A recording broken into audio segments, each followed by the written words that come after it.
ታሪካችን የሚጀምረው በአሜሪካ እጅግ ውብና ተወዳጅ በሆነችው ኒውዮርክ ከተማ ውስጥ ሲሆን በዚች ከተማ ውስጥ ቀለል ያለ እንቅስቃሴን እያደረገች ያለች አንዲት ጁሊየት የተባለችን ሴት እናያለን።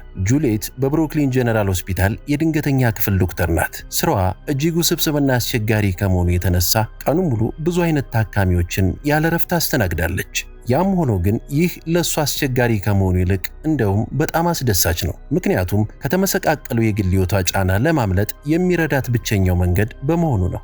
ጁሊየት ከፍቅረኛዋ ጋር የተለያየችው ገና በቅርቡ ሲሆን አሁን ቤት አልባ ናት። እናም የተረጋጋ ሕይወቷን ለማስቀጠልና ብሎም ከሱ ለመራቅ ስትል በማግስቱ ጧት የሚከራይ አፓርታማ ማፈላለግ ትጀምራለች።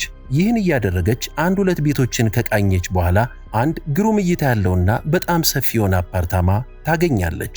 የቤቱ ባለቤት ማክስ ይባላል። ማክስ ቤቱን የሚያከራየው $3800 እንደሆነ ለጁሊየት ሲነግራት ጁሊየትም በዋጋው በጣም ትደነቃለች። ይህን የመሰለ ሰፊና ጥሩ እይታ ያለው ቤት እንዴት በወረደ ዋጋ ሊሆን እንደቻለና ሚስጥሩ ምን እንደሆነ ትጠይቀዋለች። ማክስም ፈገግ በማለት ምንም የተለየ ሚስጥር እንደሌለው ገልጾ በህንፃው መካከል ከሚያልፈው ባቡር በሚመጣው ትንሽ ድምፅ ምክንያት እንደሆነ ይገልጽላታል። ነገር ግን በድንገተኛ ክፍል ውስጥ ወከባ ለለመደች ሴት ይህች ትንሽ ድምፅ ምንም ናት። ስለዚህ ጁሊየትም ወዲያው ለመከራየት ትስማማለች።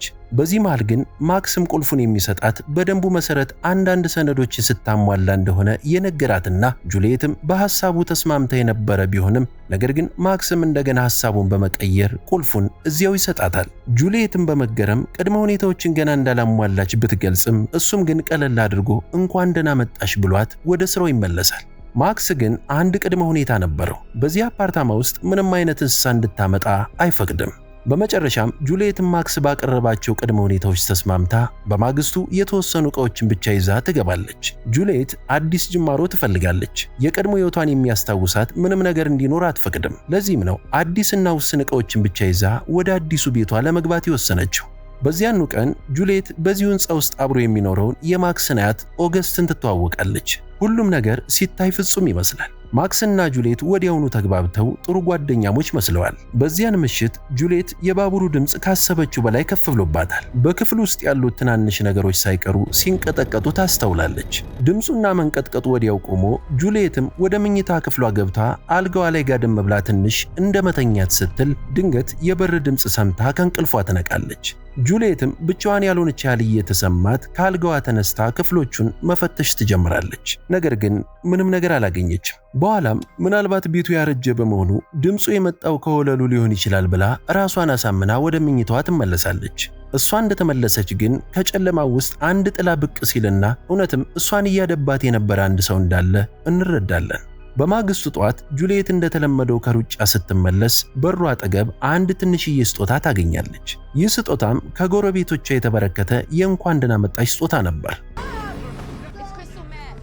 የዛሬው በድንገተኛ ክፍል ውስጥ ያለው የሥራ ፈረቃ በጣም አድካሚና የተጨናነቀ ነው። ቢሆንም ግን ይህ ለጁሊየት አስደሳች ነው። በገዛ አልጋዋ ላይ ስለማገጠባትና በየቀኑ ስልኬን አትመልሽም እያለ አሁንም ድረስ ስለሚጨቀጭቃት ኤክስ ቦይፍሬንዷ ጃክ እንዳታስብ ያደርጋታል። ከሥራ መልስ ጁሊየት ማክስን የሕንፃው መግቢያ ላይ ታገኘውና ስለ ስጦታው ታመሰግነዋለች።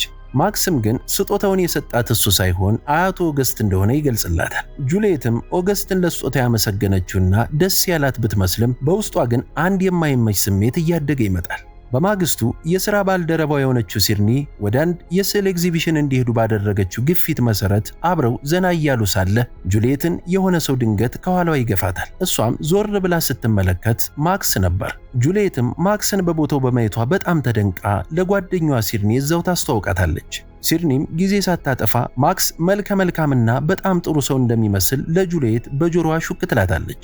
ብዙ ሳይቆዩ ጁሊየት ማክስን ወደ ቤቷ እንዲሸኛት የጠየቀችው ሲሆን ማክስም በጣም ደስ ብሎት ይስማማል። ማክስና ጁሊየት ስላለፈው ልጅነታቸውና ስለ ቤተሰቦቻቸው እየተጫወቱ የተወሰነ የእግር ጉዞ ካደረጉ በኋላ ቡና እየጠጡ ትንሽ አረፍ ለማለት ያስባሉ።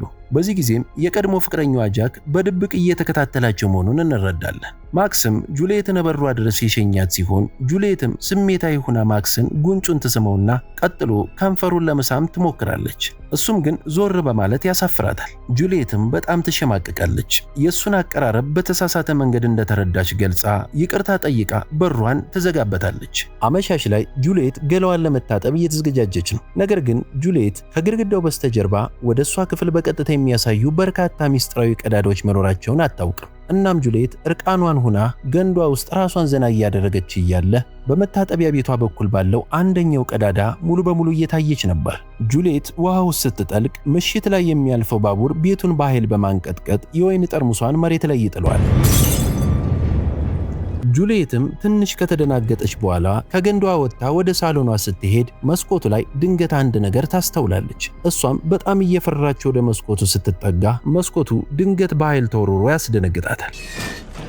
ጁሊየትም ውስጧን ፍርሃት እያለው ብርድ ልብሷ ውስጥ ገብታ ትተኛለች።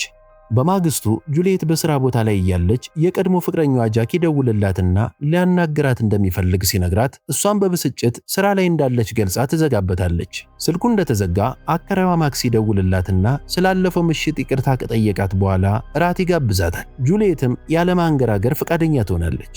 ማክስ እጅግ በሚያምር ሁኔታ ቤቱን አዘገጃጅቶ ጁሊየት ቤት ያለው ያህል ተሰማኝ እስክትል ድረስ ሞቅ ያለ አቀባበል ያደርግላታል። በዚህም እሷን መማረክ ቻለ። ማክስ መልከ መልካም ቢሆንም ዝምተኛና ብዙም ከሰዎች ጋር መቀራረብ የሚመቸው ሰው አይነት አይደለም። ይህ ባህሪውም ከአያቱ ጋር ጭምር እንዲቃቃር እንዳደረገው ከገለጸላት በኋላ ለሷ ሲሆን ግን አይን አውጣ የሆነ ያህል እንደሚሰማው ይነግራታል። በዚህ መልኩ ደስ በሚል መንፈስ ትንሽ ከተጨዋወቱ በኋላ ማክስ ጁሊየትን በሯ ድረስ ይሸኛታል። ጁሊየትም በማክስ በጣም ተማርካ ግንኙነታቸውን ወደ ሌላ ደረጃ ለማሸጋገር ትሞክራለች። ሁለቱም በስሜት ግለው እየተሳሳሙ እያለም ትዕይንቱ ወደ መጀመሪያው ወደ ኋላ በመመለስ አንድ ሚስጥር ሊነግረን እንደሆነ እንረዳለን። ማክስ ጁሊየትን የሚያውቃት ቀደም ሲል አያቱን የደም መርጋት አጋጥሞት ለማሳከም ወደ ሆስፒታል በሄደበት ወቅት ነበር። በዚያን ዕለት ጁሊየት እንደተለመደው በድንገተኛ ክፍል ውስጥ የዘወትር ስራዋን እያሳለጠች ሲሆን ማክስ ደግሞ እዚያው ቆሞ ነበር። የመጣበትን የአያቱን ጉዳይ ችላ ብሎ ሙሉ ትኩረቱ ጁሊየት ላይ ሆኖ ነበር። እናም እሷን ወደሱ የሚያመጣበትን አጋጣሚም እዛው አገኘ። ጁሊየት አፓርታማ እንደምትፈልግ የሚገልጽ ማስታወቂያ ተጽፎ ነበርና ስልኳን እዛ ላይ በመውሰድ በቀጥታ ወደሱ እንድትሳም ማድረግ ቻለ። እናም አፓርታማ ውስጥ መገናኘታቸው በኤግዚቢሽኑ ላይ መገናኘታቸው ጭምር በአጋጣሚ አልነበረ። ማክስ በታክሲም እያንዳንዱን የቀን ውሏን ይከታተል ነበር። እሷን ከተሰናበተ በኋላ ማክስ ወደ ራሱ ክፍል በመመለስ እንዳይጥ እሱ በሰራቸው የሚስጥር ኮሪደሮች ይንቀሳቀሳል። ያ ድርጊቱ እያንዳንዱን የጁሊየትን እንቅስቃሴዎች እንዲከታተል አመቸው። ሲያሻው ጁሊየት ገላዋን ስትታጠብ ባዘጋጀው ሚስጥራዊ ቀዳዳ በኩል ያያል። ማታ ላይ ደግሞ በሚስጥር ወደ ክፍሏ ገብቶ በጨለማ ውስጥ ሆኖ እሷን እያየ ይሸፍዳል።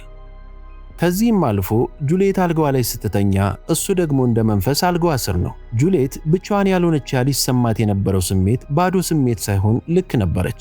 የታሪኩን ሚስጥር በዚህ መልኩ እንድንገነዘብ ከሆነ በኋላ ወደ አሁኑ ጊዜ ይመልሰናል። ጁሊየትና ማክስ ወደ ጋሉበት ወደ አሁኑ ጊዜ ስንመለስ ሁለቱ እየተሳሳሙ ወደ አልጋው ያመራሉ። ሁኔታቸው ከመሳሳም አልፈው ማክስ የመጨረሻ ማርሹን ሊያስገባ ሲቀርብ ጁሊየትም ድንገት በመሃል የእጅ ፍሬኗን ትስብና ከፍቅረኛዋ በኋላ ከሌላ ወንድ ጋር ለመላፋት ዝግጁ እንዳልሆነች ትነግሯለች።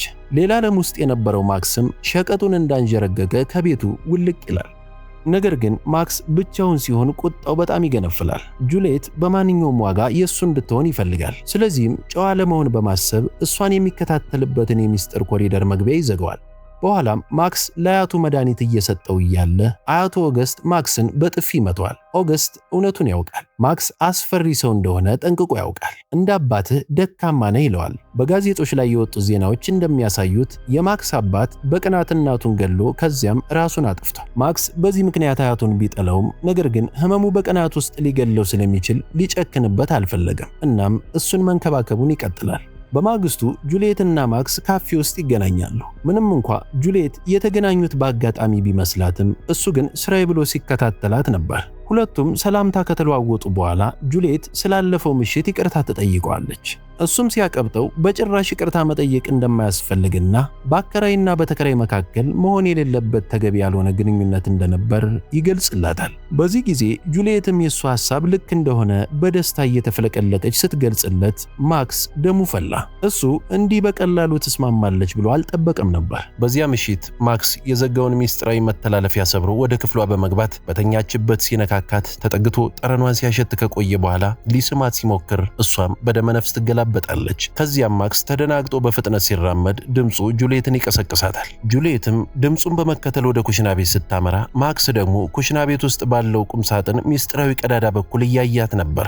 ጁልየትም የተጠራጠረችውን ቁም ሳጥን በኃይል ስትገፋው ግድግዳው ተደርምሶ ወደ ተተወ የድሮ ሚስጥራዊ የወይን ክፍል ይወስዳታል። በዚህ ጊዜ ጁልየትም በጣም ትደናገጥና በማግስቱ ጧት ለማክስ ትነግረዋለች። ማክስም ስለ ክፍሉ መኖር ምንም እንደማያውቅና አያቱ ሲጠቀምበት የነበረ የድሮ ክፍል ሊሆን እንደሚችል ገምቶ አንቺ ወደ ስራሽ ሂጂ እኔ ያስተካክሏለሁ ይላታል። ጁልየትም ስለ ጥሩ ጓደኝነቷ መስግናው ቤቱን ትታለት ትሄዳለች። በዚህ ጊዜ ማክስም ቤቱን እንደፈለገ በነፃነት ለመበርበር ተመቸው። መታጠቢያ ቤቷ በመግባት የጥርስ ብሩሿን ይጠቀማል።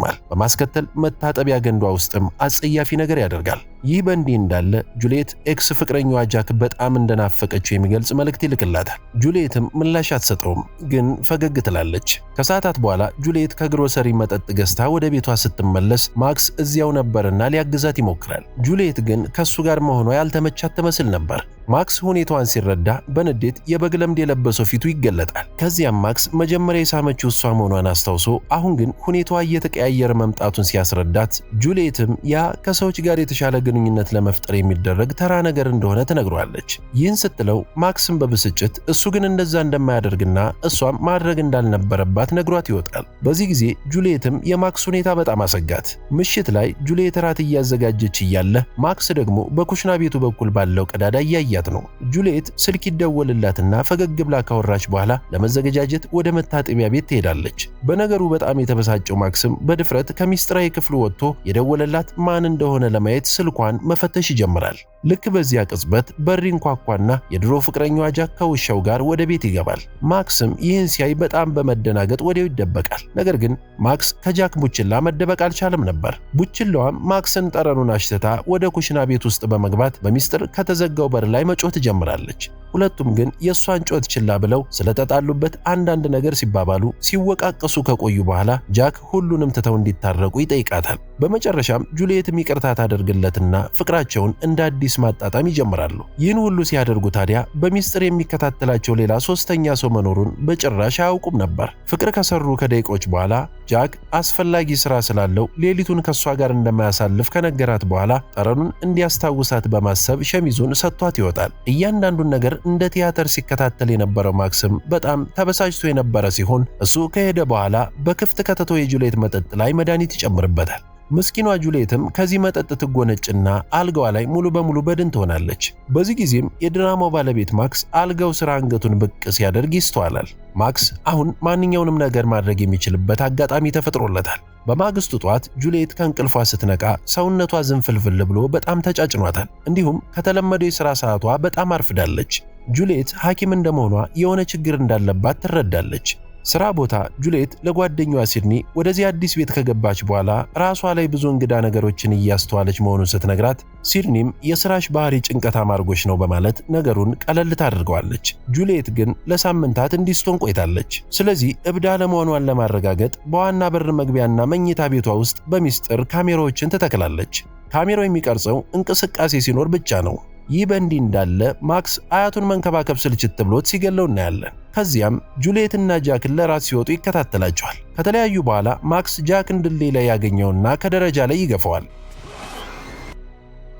ጁልየት ወደ ቤት ከተመለሰች በኋላ ካሜራዎችን ትፈትሻለች። ነገር ግን እሷ ስትወጣና ስትገባ ከሚያሳየው ምስል ውጭ ምንም ነገር አላገኘችም። ቀጥሎም ጁልየት ራሷን ዘና ለማድረግ ወይን ትጎነጫለች። ነገር ግን ወይን ውስጥ መድኃኒት ነበረውና በድጋሚ ጥልቅ እንቅልፍ ውስጥ ትወድቃለች። እሷ እንደዛ እንደሆነች ማክስ ይገባል። እናም ጨለማውን ተገን አድርጎ ፍላጎቱን ይፈጽማል። ነገር ግን እቅፍ አድርጎ እንደያዛት ጁልየትን በሰመመን አይኗን ትገልጣለች። በዚህ ጊዜ ማክስም በጣም ይደናገጥና ተጨማሪ መድኃኒት ይወጋታል። የእሷም አይን ቀስ እያለ ሲዘጋ ማክስም በገዛ ድክመቱ ተጸጽቶ ያለቅሳል። ጠዋት ላይ ጁልየት ድጋሚ አርፍዳ ትነቃለች። እናም ወደ ስራዋ ለመሄድ እየተጣደፈች እያለ አልጋዋ ስር የመርፌ ክዳን ታገኛለች። በዚህም በጣም ተደናግጣ በስራ ቦታዋ የራሷን ደም መመርመር ትጀምራለች። እሷ ሆስፒታል እያለች ማክስ ወደ ክፍሏ ገብቶ እያንዳንዱን ነገር ሲበረብር ከቆየ በኋላ ከቁም ሳጥን ልብሷን አውጥቶ አልጋዋ ላይ ታቅፎት ይተኛል። በዚህ መሃልም ጁልየት ፍቅረኛዋ ጃክ ከእሷ ጋር ጥሩ ጊዜ ለማሳለፍ አስቦ ወደ ቤቷ እየሄደ እንደሆነና ከስራ እንደወጣች በቶሎ እንድትመጣለት ይነግራታል። ጃክ ይህም ብሎ ወደ አፓርታማው ዘው ብሎ ሲገባ ማክስ ያልጠበቀው ነገር ተፈጠረ። ጃክ ያመጣውን መጠጥ ለማስቀመጥ ወደ ኩሽና ቤት ሲሄድ በድንገት የማክስን ሚስጥራዊ መተላለፊያ ክፍል ተመለከተው። ጃክም ምንነቱን ለማወቅ ወደ በሩ ሲጠጋ ሳያስበው ማክስ ከኋላው ይመጣና ይመተዋል። በሆስፒታል ጁልየት ስትጠብቀው የቆየችው የደም ምርመራ ውጤት እጇ ላይ ደርሷል። ውጤቱ በጣም አስደንጋጭ ነበር። በደሟ ውስጥ ከፍተኛ የሆነ የእንቅልፍ መድኃኒት እንዳለ ይጠቁማል። ጁልየትም ይህ ነገር በቀጥታ ከማክስ ጋር እንደሚገናኝ እርግጠኛ በመሆን በፍጥነት ስልኳን አውጥታ ለጃክ ትደውላለች። እሱም ግን ስልኩን አይመልስም ነበር። ከዚያም ጁልየት ጃክ ወደ አፓርታማው እንዳይገባ የድምፅ መልእክት ታስቀምጥለትና እየተጣደፈች ትሄዳለች። ጁልየት አፓርታማዋ ደርሳ በስጋት አካባቢዋን ስትቃኝ ጃክ ያመጣው መጠጥ አለ። ነገር ግን እሱ ሆነ ማክስ ማንም ቤት ውስጥ አልነበረም። ጁልየትም ግራ በመጋባት ዞር ስትል ኮምፒውተሯ 7 አዳዲስ የተቀረጹ ምስሎች እንዳሉ ያሳዩአትና በቀጥታ ትከፍተዋለች። ከዚያም ጁልየት እንቆቅልሹን የያዘውን ቪዲዮ አንድ ባንድ ስትመለከት በድንጋጤ ክዋለች። ማክስ መድኃኒት እየሰጠ በእያንዳንዱ ምሽት ሲጫወትባት እንደነበር ባይኗ አረጋገጠች። ጁልየትም በጣም አዘነች። ልክ በዚያው ቅጽበት ማክስ የወይን ጠርሙስ ይዞ ወደ ውስጥ ይገባል። በጣም የተደናገጠችው ጁልየትም ምንም እንዳልተፈጠረ እንባዋን ዋጥ አድርጋ አብረው ትቀመጣለች። ማክስ ካመጣው ወይን ከቀዳላት በኋላ ለጥሩ ጓደኝነታቸው ችርስ ይላታል። እሷ ግን ቀድሞውኑ መድኃኒት እንዳለበት ስለተረዳች ሳትጠጣው ታስቀምጠዋለች። ጁልየት እየተንቀጠቀጠች ከተቀመጠችበት በመነሳት በስልኳ ለጃክ ልትደውልለት ትሞክራለች። በዚህ ጊዜ ማክስም ስልኩን እጇ ላይ ይነጥቃታል። አሁን ላይ ማክስ ሙሉ በሙሉ ጭምብሉ ተገልጧል። ስለዚህ ምንም አይነት ማስመሰል ሆነ መለሳለስ አያስፈልገውም። እናም ማክስ እሷ እንደካደችው የወቅሳትና በፍጥነት ከኋላ ኪሱ መርፌ በማውጣት ድንገት እግሯ ላይ ይወጋታል። እሷም ታዲያ ለስልኩ ስትነሳ በዛው ቢላዋ ደብቃ ይዛ ነበርና በፍጥነት ከኋላው አውጥታ ትከሻው ላይ ትወጋዋለች። በዚህ ጊዜ ማክስም በብስጭት ከወዲያ ወዲህ እያላጋ ክፉኛ ሊጎዳት ይሞክራል። ጁልየትም ከጠረጴዛዋ ላይ ያገኘችውን ቢላዋ በኃይል ተንጠራርታ በመያዝ አንገቱ ላይ ለመሰካት ያለ የሌላ ኃይሏን ተጠቅማ ስትሰነዝር ማክስም በሚስጥራዊ በር በኩል ለጥቂት ያመልጣታል። በዚህ ጊዜ ጁልየትም በፍጥነት በዋናው በር ለማምለጥ ስትሞክር ማክስ የእሷን በር የሚቆጣጠርበት ማስተር ኪ ስለነበረው ወዲያው ይቆልፍባታል። ጁልየትም መውጫ በማጣት ወጥመድ ውስጥ የወደቀች ሲሆን አሁን ላይ አንድ አማራጭ ብቻ ቀርቷታል። ጁልየት አማራጭ ያለችውን ስልኳን አውጥታ እርዳታ ለመጥራት ከወዲያ ወዲህ እየተንቆራጠጠች እያለ ማክስ ድንገት ከኋላዋ መጥቶ ያንቃትና አልጋዋ ላይ ይዘርራታል። ማክስ ጁልየትን አልጋዋ ላይ ከዘረራት በኋላ ከመቅጽበት ግርግሩን ረስቶ በእሷ ተዘናጋ። በዚህ ጊዜ ጁልየትም የሱን መዘናጋት ተመልክታ ከስር ትገባለትና በቀጥታ ወደ መታጠቢያ ቤቷ ገብታ በሯን ትዘጋለች። ማክስ በሩን በኃይል ሲደበድበው ከቆየ በኋላ በድንገት ጸጥ አለ።